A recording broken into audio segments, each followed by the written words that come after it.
Hello আমার প্রিয় পরিবার, কেমন আছো সবাই? আশা করি সবাই ভালো আছো, সুস্থ আছো। আমি অনেক ভালো আছি।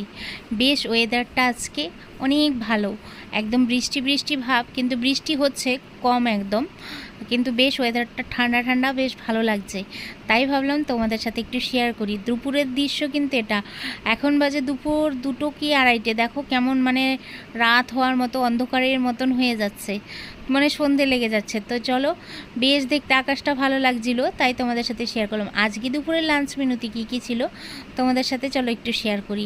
আজ ছিল মটর ডাল ছোলা কচু দিয়ে, তারপর ছিল আমের একটু জেলি জেলি করে চাটনি। এই চাটনিটা আমি একটু বেশি করে করে রেখে দিই, মাঝে মধ্যে খাই। আর এদিকে দেখো আম কেটে নিয়েছি, আর ছিল সঙ্গে আলু, পটল, কাঁকরোল পোস্ত।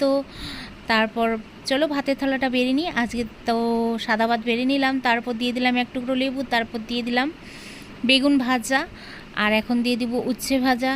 তারপর দেখো ডালটা বেশ ঘন ঘন করে করেছি। এমন করে কচু দিয়ে মটর ডাল খেতে কে ভালোবাসো, কে কে ভালোবাসো বলো তাড়াতাড়ি কমেন্টে। আর লাঞ্চ থালিটা আজকে কেমন হলো প্লিজ একটু কমেন্ট করে বলো। তো চলো থালাটা সাজিয়ে নিই, তারপর তোমাদেরকে দেখাচ্ছি আজকের একদম সাদামাটা সিম্পল লাঞ্চ মেনু দুপুরের। তো দেখো ওদিকে আলু পোস্তটা দিয়ে দিলাম, আলু কাঁকরোল পটল মিলিয়ে পোস্ত দিয়ে করেছি। তো চাটনি দিয়ে দিলাম, তারপর শেষ পাতে দিয়ে দিলাম একটু আম। তো চলো, মিনি ব্লগটা ভালো লেগে থাকলে আর আজকের লাঞ্চ থালিটা যদি তোমাদের একটুকু ভালো লেগে থাকে অবশ্যই লাইক শেয়ার কমেন্ট করে দিও একটা। আর একদম সিম্পল লাঞ্চ মেনু, লাঞ্চের পরে ছিল অনেকটা ফল। তো আজকে আজ আসছি, টাটা।